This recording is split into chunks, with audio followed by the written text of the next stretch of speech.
شفاعت کے بارے میں ہے۔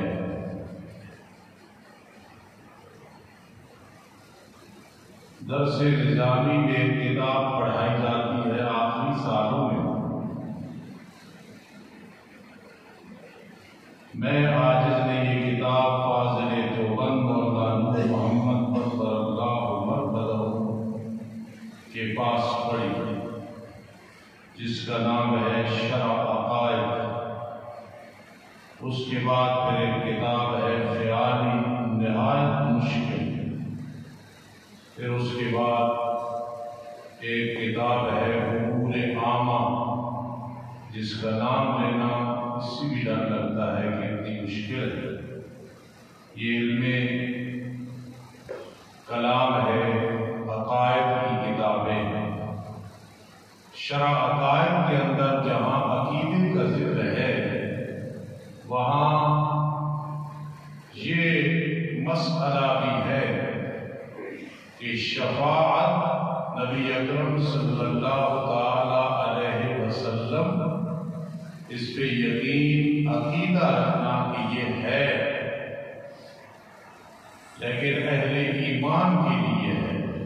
مشرک چاہے قریبی رشتہ دار کیوں نہ ہو، اس کے لیے نہیں ہے۔ لمبی بات۔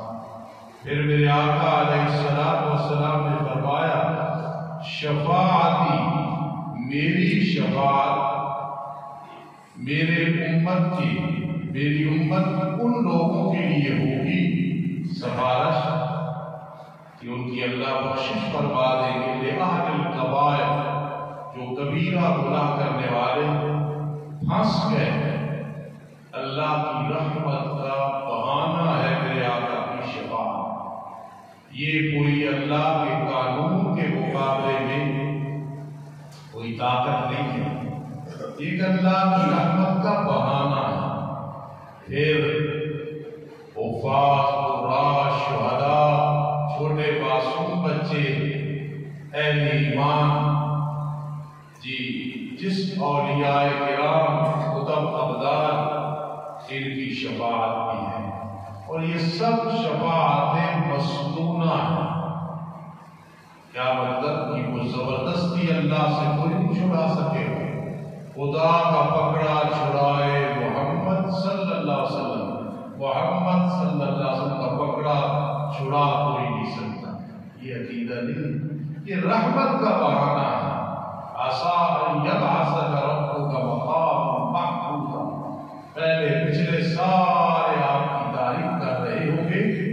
تمام انبیاء کرام کے پاس جانے کے بعد ابراہیم خلیل اللہ، موسیٰ کلیم اللہ، نوح نجی اللہ، حضرت عیسیٰ ہے علیہ السلام، آخر سارے معذرت کر کے کہیں گے جاؤ، کیوں پھر رہے ہو حیران پریشان، جاؤ محمد عربی صلی اللہ علیہ وسلم کے۔ کل میں حدیث پاک میں پڑھ رہا تھا، حضرت علی رضی اللہ تعالیٰ کہیں دور سے سفر کر کے آئے، جو آتا ہے نا وہ حاضر ناظر نہیں ہوتا، وہ مشکل کشا نہیں ہوتا، وہ عالم الغیب نہیں ہوتا، وہ ہر جگہ موجود نہیں ہوتا۔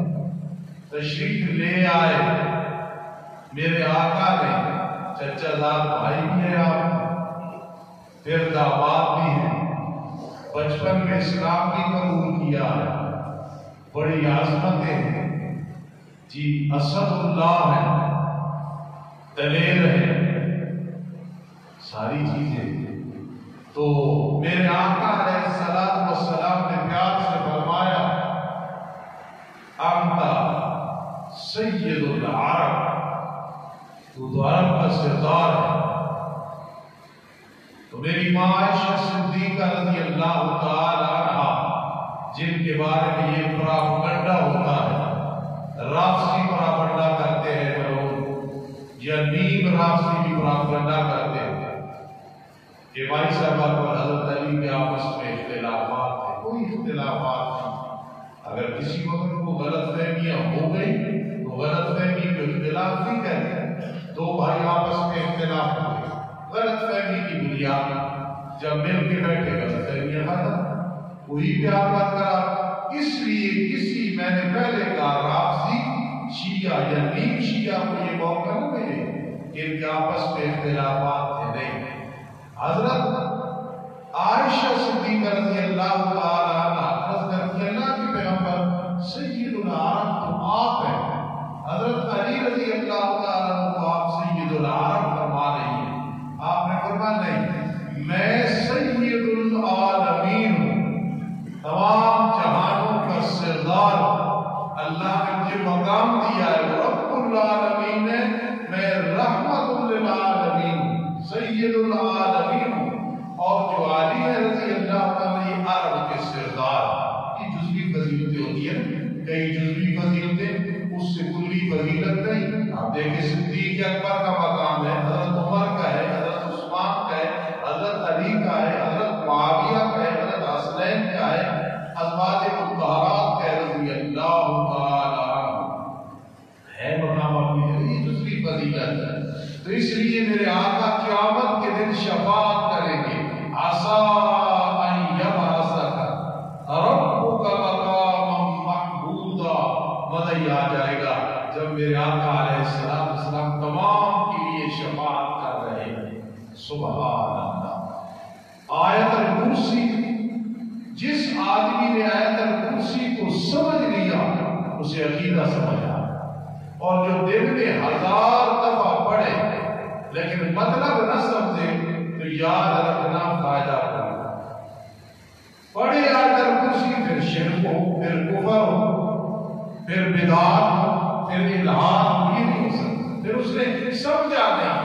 اسی لیے فَاعْلَمْ أَنَّهُ لَا إِلَهَ إِلَّا اللَّهُ۔ مولا حسین علی ادوانی کا بجنی رحمہ اللہ تعالی کیا مانا کرتے تھے؟ عام مولوی مانا کرتے فعلم، بس جان لے۔ آپ علمی باتیں یاد رکھتے ہو، حاجی رمضان صاحب، فعلم مانا کیا کرتے ہیں؟ بس جان لے۔ مولا حسین علی ادوانی جن سے حضرت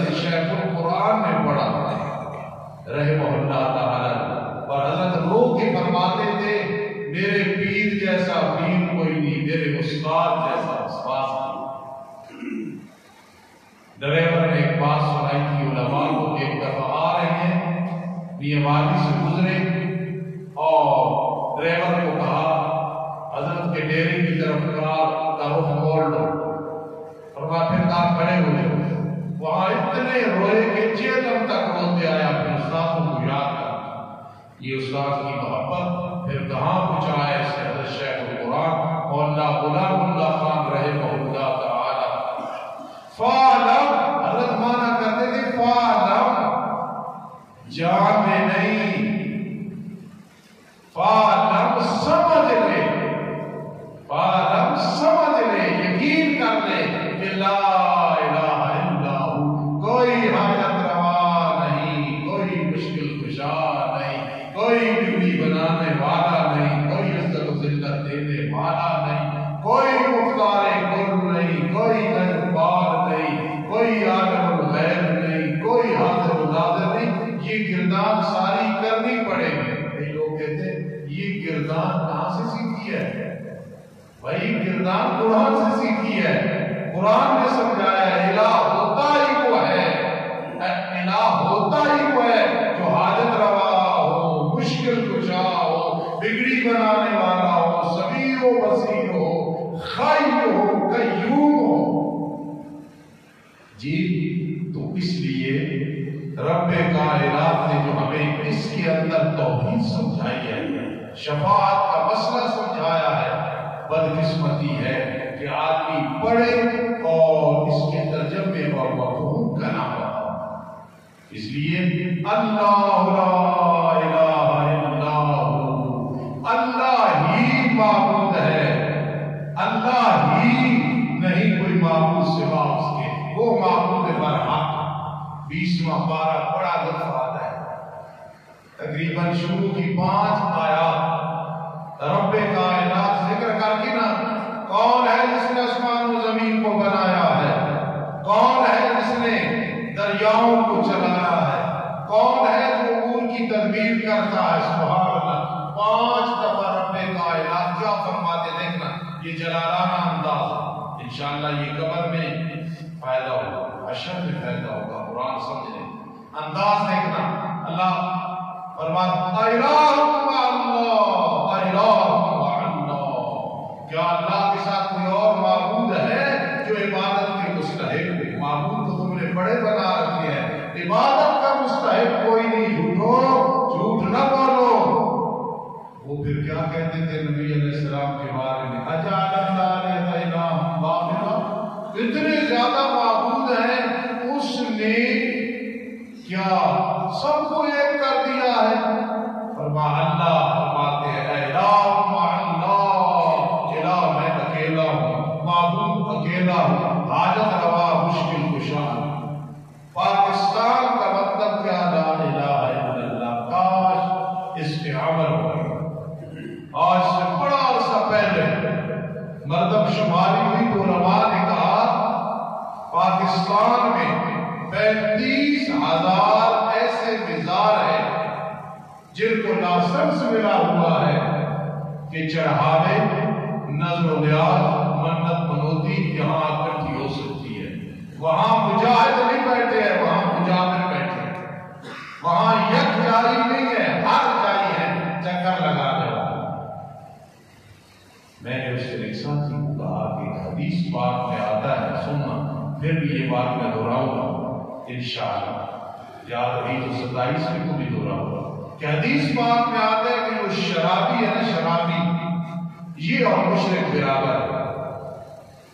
اب ذہن میں بات آتی ہے یار، نبی اکرم صلی اللہ علیہ وسلم کی فرمان میں حکمت ہوتی ہے، آپ کی بات پوری زندگی کی بات ہے، ایک بھی ایسی نہیں جس میں فائدہ نہ ہو۔ ذرا نوجوان سمجھنا اور یہ کہیں ذکر بھی کرنا ہے کہ بتوں کی عبادت کرنے والا، سنتوں کی عبادت کرنے والا، مردوں کی عبادت کرنے والا، حاجت روا مشکل کشا سمجھنے والا اور شرابی دونوں برابر۔ اس نے شراب پی، اس نے شرک کیا، تو مشبہ اور مشبہ میں تشبیہ بالکل وجود نہیں ہوتی۔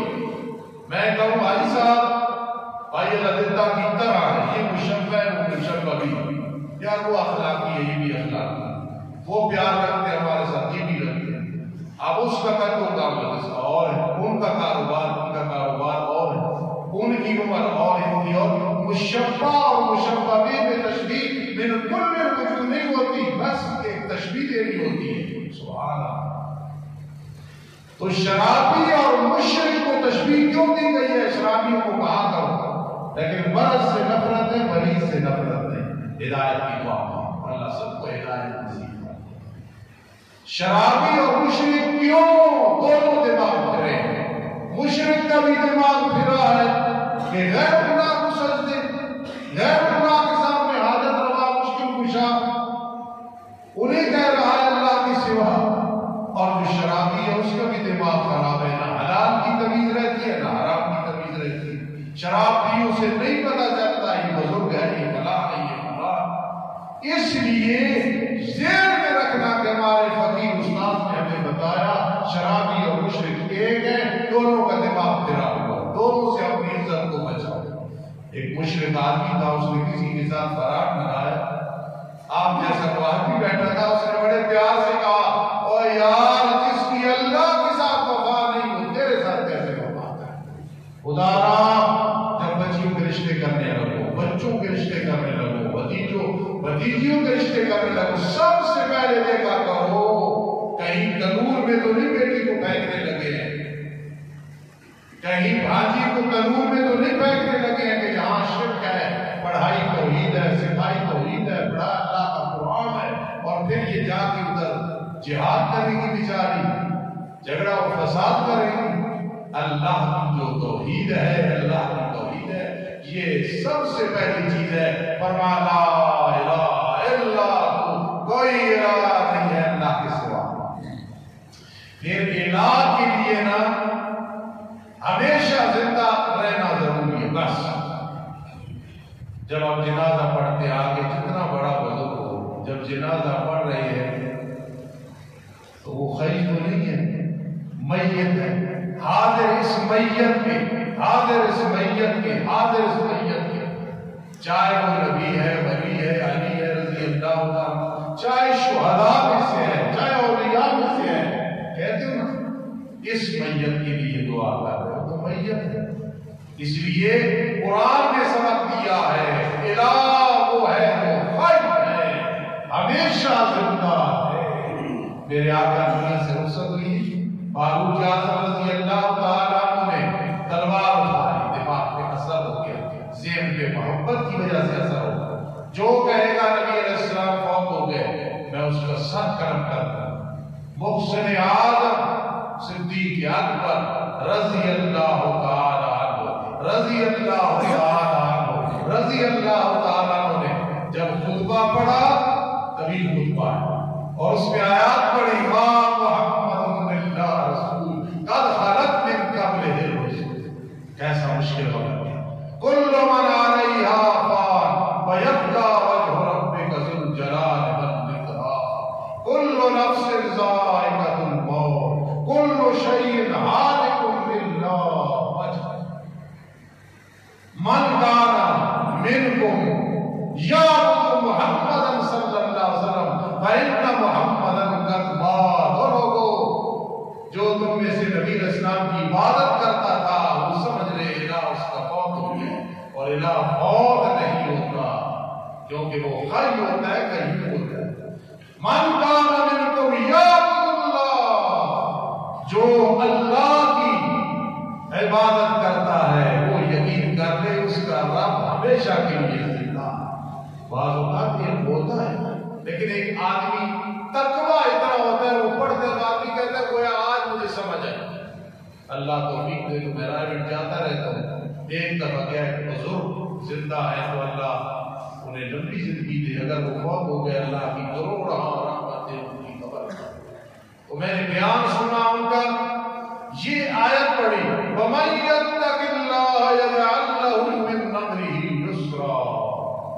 خدا کی قسم ذہن میں جتنی پریشانیاں، جتنی تکلیفیں، مشکلات کی، ان بزرگوں نے رائے میں جب یہ پڑھا نا، وَمَن يَتَّقِ اللَّهَ يَجْعَل لَّهُ مِنْ أَمْرِهِ يُسْرًا، فقیر کا ذہن مطمئن ہو گیا کہ من یتق اللہ، مشکلات میں پھنسی ہوئی ہو توبہ کرو سچے دل سے، تقوی اختیار کرو، یجعل لہ من امرہ یسرا، اللہ تمہارے مشکل کاموں کو آسان کر دے گا۔ اس لیے فاروق اعظم کو آیات پتہ تھی، وہ بہت بڑے عالم تھے، جب وہ قرآن مجید مکمل کرتے تھے تو بعض وقت گائے ذبح کرتے تھے، اونٹ ذبح کرتے تھے اس خوشی میں کہ اللہ نے توفیق دی ہے پڑھنے پڑھانے کی۔ 12 سال لگائے تھے صرف سورہ بقرہ سیکھنے میں، لیکن پریشانی طاری ہو گئی، فرما جو بھی کہے گا اس کا سر قلم کر دوں گا۔ جب یہ آیات پڑھی گئی تو یقین کر دیا، واقعی نبی اکرم صلی اللہ علیہ وسلم دنیا سے رخصت ہو گئے۔ الخیر، معبود کے لیے پہلے سے کہتا ہے الخیر۔ عطاءاللہ شاہ بخاری فرماتے تھے میں نے ایک حسین کو دیکھا، جمیل کو دیکھا، ادیبانہ انداز ہوتا ہے، تو میں نے کہا اس کے آگے سجدہ کروں، اس کے آگے سجدہ کروں، سمجھانے کے لیے کہتے ہیں بڑے مواد فرمانے لگے۔ پھر میں نے دیکھا حدیث کی روشنی میں کہ وہ خود اس کے سامنے جھکا ہوا ہے، جو کسی کے سامنے جھکا ہوا ہے وہ معبود نہیں ہوتا، وہ حاجت روا نہیں ہوتا، وہ مشکل کشا نہیں ہوتا۔ عطاءاللہ نے یقین کر لیا میں بھی سجدہ اسے کروں گا جسے وہ میرا معبود سجدہ کرنا۔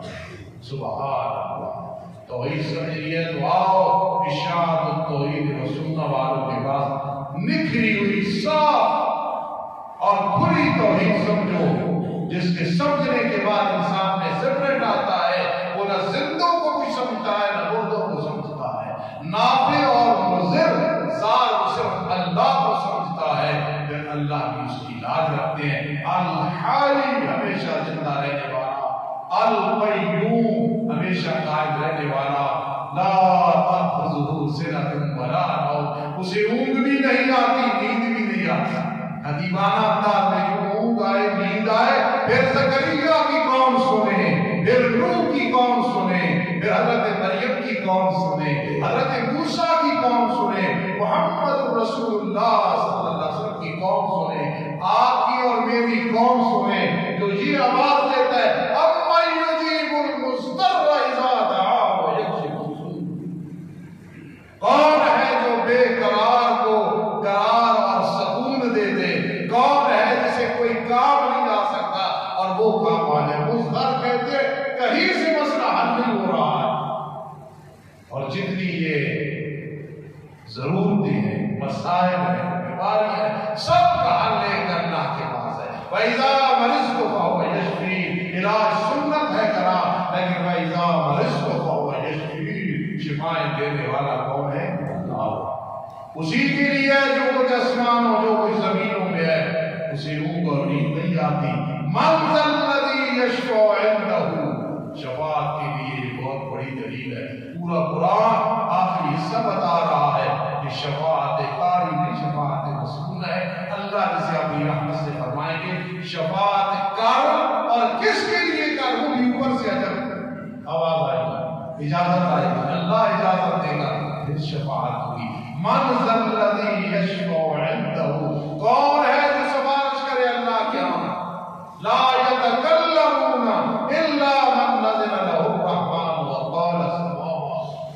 آپ اس بیٹھے سے پوچھو، لا یتکلمون الا من نزل له الرحمن وقال صوابا، قیامت کے دن کوئی گفتگو نہیں کر سکے گا، خاموش کھڑے ہوں گے، الا من نزل له الرحمن وقال صوابا، جسے اللہ اجازت دے گا، اور وہ ہوگی موحد توحیدی، اور پھر وہ شفاعت کرے گا۔ شفاعت کرے گا، یہ بھی اوپر سے اجازت، اللہ کی اجازت ہے۔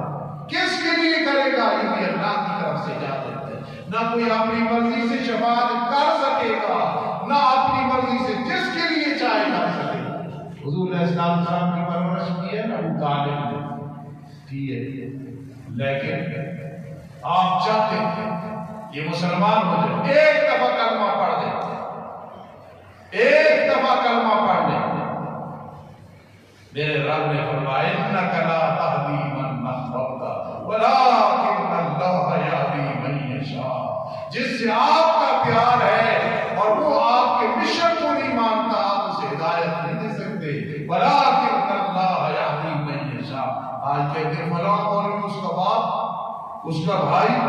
اس کا سسر، اس کے لگوٹی ایجاد، اس کا استاد، یا اس میں شرک ہے؟ پیغمبر ہے، پیغمبر پرورش کی ہے ان طالب نے، وہ پرورش کی کام نہیں ہے کیونکہ توحید۔ اس لیے اگر میرے آقا کے اپنے اختیار میں ہو پھر قیامت میں مطابق کی شفاعت کرو، نہیں کریں گے کیوں؟ الا من نزل له الرحمن، انبیاء کی شفاعت پر حق ہے، علماء کی پر حق ہے، اولیاء کی پر حق ہے، معصوم بچوں کی۔ حدیث میں آتا ہے چھوٹا بچہ جو بلوغت سے پہلے فوت ہو گیا، جنت کے دروازے پہ کھڑا ہوگا، وہ بچہ بچی ماں باپ کو کھینچ کے جنت میں انشاءاللہ لے جائے گی، ساری چیزیں۔ لیکن کون؟ اللہ من نزل له الرحمن، جس سے رب اجازت دے گا، وقال صوابا، اور اس نے دنیا میں بات بھی صحیح کی، موحد ہوا۔ من ذا الذی یشفع عنده، یہ جلالان انداز ہے،